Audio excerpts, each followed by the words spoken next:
छोड़िए, नीतीश कुमार का अब राजनीतिक जीवन का अंतिम दौर है। उनको जरा पूछ लीजिए कि 2014 में जब आपका नाव डूब गया था, नीतीश कुमार राजनीतिक भगोड़े के तौर पर मुख्यमंत्री का पद छोड़कर भाग गए थे, राजनीति में से संन्यास लेने की सोच रहे थे, तब उनके नेता हमारे ही पास आए थे मदद मांगने के लिए। अगर हमने नीतीश कुमार की मदद उस समय नहीं की होती तो कहाँ रहते नीतीश कुमार और कहाँ रहता जदयू। प्रशांत किशोर ने कंधा 2015 में नहीं लगाया होता तो न वो होते, न उनका नेता होता, न उनका दल होता। बिहार में एक नया विकल्प चाहता है और जनसुराज को देखता है कि ये अपॉर्चुनिटी है, वो मौका है जब वो सब लोग मिलकर एक नया दल, नया विकल्प बना सकते हैं। एनडीए में तो एक टायर नीतीश कुमार हैं, वो पहले से पंक्चर है, 2-4 स्टेपनी है, छोटा छोटा दल, उस सबका कोई वैल्यू नहीं है। एक भाजपा है, वो कितना ही खींच लेगी। आरजेडी ने बिहार पिछली बार कब जीता था? अपने दम पर आरजेडी बिहार पिछली बार कब जीती थी? इस सदी में तो नहीं जीती है। प्रशांत किशोर बिहार की जनता का बी टीम है। हमने अपने जीवन का लक्ष्य बनाया है, 2 साल लगे, 10 साल लगे, हमको बिहार सुधारना है।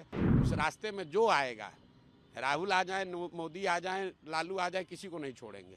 2 साल में असेसमेंट ये किया कि बिहार में एक बड़ा जनमानस, करीब 70% लोग, चाहे वो राजद के समर्थक हैं, जदयू के समर्थक हैं, भाजपा के समर्थक हैं या किसी दूसरे दल विचारधारा से जुड़े हुए हैं, हर व्यक्ति बिहार में बदलाव चाहता है, बिहार में एक नया विकल्प चाहता है और जनसुराज को देखता है कि ये अपॉर्चुनिटी है, वो मौका है जब वो सब लोग मिलकर एक नया दल, नया विकल्प बना सकते हैं, ताकि 15, 20, 30 वर्षों से जो राजनीतिक बंधुआ मजदूरी है, जिसमें दल काम न करने के बाद भी, गलती करने के बाद भी, जनता का शोषण करने के बाद भी सिर्फ लालू के डर से भाजपा और भाजपा के डर से लालू के आधार पर वोट लेते रहे हैं, लोग उससे, उस राजनीतिक बंधुआ मजदूरी से मुक्ति पाने के लिए तैयार बैठे हैं और जनसुराज में उनको वो विकल्प, वो अपॉर्चुनिटी, वो मौका दिख रहा है। इसलिए आप देख रहे हैं कि हजारों की संख्या में हर दिन, प्रतिदिन लोग इसमें जुड़ते जा रहे हैं। नीतीश कुमार के खिलाफ आप कह रहे हैं, नीतीश कुमार की पार्टी भी आप पर सवाल खड़े कर रही है कि आपके पास पैसा कहाँ से आ रहा है, आप कैसे चुनाव अब छोड़िए, नीतीश कुमार का अब राजनीतिक जीवन का अंतिम दौर है। जो लोग सवाल खड़ा कर रहे हैं उस पर तो हम रोज़ जवाब दे रहे हैं, आपको भी देंगे। उनको ज़रा पूछ लीजिए कि 2014 में जब आपका नाव डूब गया था, नीतीश कुमार राजनीतिक भगोड़े के तौर पर मुख्यमंत्री का पद छोड़कर भाग गए थे, राजनीति में से संन्यास लेने की सोच रहे थे, तब उनके नेता हमारे ही पास आए थे मदद मांगने के लिए। और अगर हमने नीतीश कुमार की मदद उस समय नहीं की होती तो कहाँ रहते नीतीश कुमार और कहाँ रहता जदयू। इसलिए आदमी को गीता में कहा गया है, कृतज्ञ नहीं होना चाहिए, कृतज्ञता से बड़ा कोई अपराध नहीं है। तो नीतीश कुमार और जदयू के लोग, कम से कम दूसरे दलों की छोड़ दीजिए, इन लोगों को कृतज्ञ नहीं होना चाहिए, क्योंकि अगर प्रशांत किशोर ने कंधा 2015 में नहीं लगाया होता तो न वो होते, न उनका नेता होता, न उनका दल होता। एनडीए का कोalition फिर से बिहार में काम कर रहा है, आपके लिए चैलेंज नहीं लग रहा है कि आप पार्टी लॉन्च कर रहे हैं? और क्या चैलेंज है? कोई चैलेंज नहीं है, जनता के सामने कोई चैलेंज नहीं है। जनबल के आगे कौन बल है? लड़ाई अल्टीमेटली ये मैं कह सकता हूं कि विधानसभा की जो लड़ाई है वो जनसुराज और एनडीए के बीच में होगी, ये क्लियर है। लेकिन एनडीए में तो एक टायर नीतीश कुमार हैं, वो पहले से पंक्चर है, 2-4 स्टेपनी है, छोटा छोटा दल, उस सबका कोई वैल्यू नहीं है। एक भाजपा है, वो कितना ही खींच लेगी। आरजेडी को आप चैलेंज नहीं मान रहे बिहार में? लड़ाई एनडीए और जनसुराज में है तो आरजेडी को क्या मानेंगे? आरजेडी तो लालटेन है। जिस बिहार में सर, किसने कहा कि बड़ी पार्टी है? कई गो एमपी जीता है? आरजेडी ने बिहार पिछली बार कब जीता था? अपने दम पर आरजेडी बिहार पिछली बार कब जीती थी? इस सदी में तो नहीं जीती है। 23 हम लोग 2024 में बैठे, 24 साल में तो नहीं जीते, 1995 में जीते थे। उसके बाद कांग्रेस के स्टेपनी पर चल रहे हैं, फिर जदयू से एक बार जब हम लोग साथ में मिलकर मदद किए तब जीते। आरजेडी बहुत बड़ा दल है। कौन सा बड़ा दल है? 22 को सीट आया था 2010 में, और पिछली बार जो उनको सीट आया है विधानसभा में, वो चिराग पासवान अगर खड़े नहीं होते तो फिर उनको वही 30-32 सीट आता। और सबसे बड़ी बात है कि जो आरजेडी का जो सपोर्ट है वो क्या है? वो मुसलमानों का वोट है। और सबसे ज़्यादा उन्होंने ठगा डराया किसको है? मुसलमानों को ठगा है, डराया है, मुसलमानों को परेशान बदहाल बनाया है। तो जब आपके किरासन, लालटेन में से किरासन तेल निकल जाएगा तो लालटेन कितना देर जलेगा? नहीं जलेगा। तो आरजेडी का जो किरासन तेल है, आरजेडी के लालटेन का, वो है मुसलमान। और मुसलमान ये समझ गया है कि हमको सबसे ज़्यादा प्रताड़ित करने वाले, शोषित करने वाले, हमारे बच्चों के साथ घात करने वाले लोग ये आरजेडी के लोग हैं। और वो बड़ी संख्या में छोड़कर इसलिए जनसुराज में आ रहे हैं। और आप देख रहे हैं आरजेडी ने पत्र लिखकर अपने लोगों को कहा, जनसुराज ने तो पत्र नहीं लिखा है कि भाई आरजेडी, जनसुराज के लोग आप आरजेडी में मत जाइए। बी टीम होने का आप पर आरोप लगता है बीजेपी के। अरे भाई, आरोप लगाने वाले लोग जो हैं ये दो साल पहले करते, कौन है प्रशांत किशोर? चलिए बी टीम मान रहा है ना, अभी थोड़े दिन में ए टीम मानेगा, फिर पता है उसको चलेगा कि अब कोई टीमें नहीं बचा उसका। प्रशांत किशोर बिहार की जनता का बी टीम है। हमारा गठबंधन बिहार की जनता से है। बिहार की जनता को हमने सिखाया है कि दोनों गठबंधन को साफ करने के लिए अपना गठबंधन बनाओ, लोगों का गठबंधन बनाओ।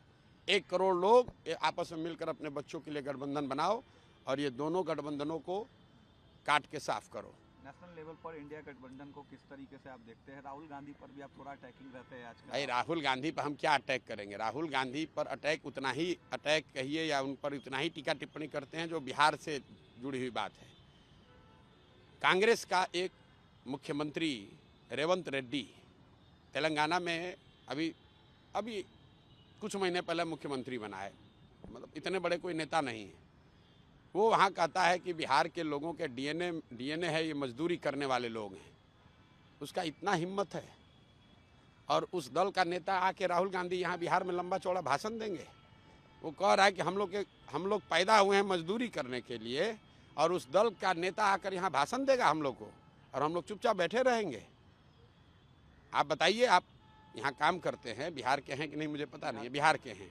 आपको अगर कोई कहता है, जिस दल का नेता कहता है कि बिहार का आदमी के डीएनए में मजदूरी करना लिखा है, तो आप उसके साथ खड़े होंगे कि नहीं होंगे? आप उसका विरोध कीजिएगा कि नहीं कीजिएगा? तो यही विरोध कर रहे हैं कि तुम्हारा मुख्यमंत्री बिहार के लोगों को कह रहा है कि मजदूरी करने के लिए पैदा हुए हैं और तुम आके बिहार में नेता बनोगे और बनोगे तो तुम्हारा विरोध नहीं होगा। उनका पॉलिटिकल रिबॉर्न आप देख रहे हैं क्या? अरे छोड़िए, अरे भाई उनका रिबॉर्न हो रिबर्थ हो, हमको उससे कोई लेना देना नहीं है।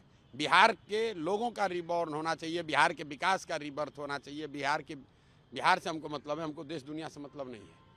हम लोकसभा चुनाव लड़े, हमारा तो कोई भूमिका नहीं है। हम चुपचाप बिहार में लगे हुए हैं 2 साल।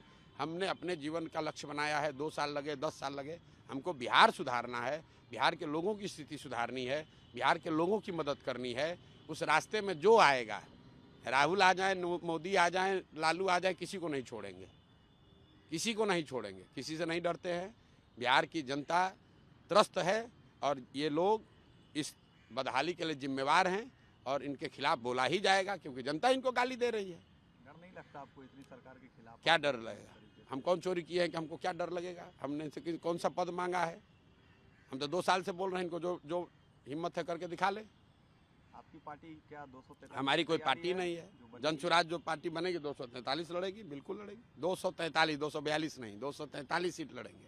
सीएम उम्मीदवार क्या आप होंगे या? अरे भैया, जो अभी आप लोग मेरे दल कैसे बनेगा भाई? देख रहे हैं कौन लोग दल बना रहा है। अभी 50,000 आदमी आता है, आप लोग ऐसे घबराने लगते हैं, इतना आदमी कहाँ से आया? तो जो लोग दल बनाएगा वो दल का नेता भी चुनेगा, दल के नेता फिर बैठ के अपना मुख्यमंत्री भी चुन लेंगे। उसके लिए क्या घबराहट है? पहले जीतने तो दीजिए। आखिरी सवाल सर, बांग्लादेश में जो क्राइसिस चल रहा है उसमें आप पॉलिटिकल स्ट्रेटेजिस्ट है, अब नेता भी बन गए हैं सर, क्या आपकी एडवाइस रहेगी, क्या करना चाहिए? भाई हमको सच्चाई आपको बता रहे हैं, बांग्लादेश की परिस्थितियों के बारे में हमको बहुत जानकारी नहीं है। हम मधेपुरा में कहीं थे, न्यूज़ थोड़ा बहुत एक 10-15 मिनट समय लगता है, उसको देखते हैं। बांग्लादेश की स्थिति के बारे में हमको बहुत जानकारी अभी नहीं है, तो उस पर हम कोई बहुत टीका टिप्पणी करने की स्थिति में नहीं है। उसके लिए बहुत बड़े बड़े विशेषज्ञ देश में बैठे हुए हैं। हमारे जैसे साधारण आदमी, हमको बिहार के गाँव की चिंता करने दीजिए। बांग्लादेश और बड़े बड़े देश के अंतर्राष्ट्रीय मसले जो हैं उसको हैंडल करने के लिए जनता ने जिसको पक्ष विपक्ष में बैठाया है, वो लोग अपना डील करें उससे। हम लोग जो भी सरकार और विपक्ष, पार्लियामेंट, देश की संसद निर्णय लेगी, हम लोग उसके पक्ष में हैं। जातीय जनगणना आप चाहते हो? भाई जातीय जनगणना यहाँ हुआ है, हम उसके पक्ष में। बिहार में काफी लोग सवाल करेंगे। अरे हम जातीय जनगणना जब यहाँ से हो रहा है तब से कह रहे हैं जातीय जनगणना के पक्ष में, किसी भी गणना के पक्ष में है जो कि समाज की स्थिति के बारे में जानने समझने में जानकारी, सरकार को जानकारी हो, इस बात में मदद करता है, उसके हम पक्ष में हैं। लेकिन उस जानकारी पर कुछ काम भी तो होना चाहिए। मैंने अभी भी किसी दूसरे से बात करते हुए बताया कि लाइब्रेरी में बहुत किताब है, आप वहाँ जाकर लाइब्रेरी में बैठ जाइएगा तो उससे आप बहुत बड़े ज्ञानी थोड़े ना हो जाइएगा। उस किताब को पढ़ना भी पड़ेगा और पढ़ने के बाद फिर परीक्षा होगा तो उसमें लिखना भी पड़ेगा। तो जनगणना होना एक बात है और जनगणना से समाज की लोगों की स्थिति सुधरना अलग बात है। जनगणना इसलिए कराया गया कि चुनाव में उसका लाभ मिले। उस जनगणना पर जो आंकड़े आए उस पर तो कोई काम हुआ नहीं। बिहार देश का सबसे गरीब राज्य है, यहाँ प्रति व्यक्ति आय 32,000 है। ये गणना तो आपको हर 6 महीना पर प्रकाशित हो रहा है, उस पर आप काम काहे नहीं कर रहे हैं। बिहार देश का सबसे निरक्षर राज्य है, ये गणना तो रोज जारी हो रहा है, उस पर काम काहे नहीं कर रहे हैं। जब जानकारी नहीं होने के अभाव में थोड़ी ना बिहार गरीब है, जानकारी रहते हुए काम नहीं करने की वजह से बिहार गरीब है। तो जनगणना to that extent is valid कि भाई जनगणना होनी चाहिए, लेकिन जनगणना होने के बाद जो उसकी फाइंडिंग है उस पर काम भी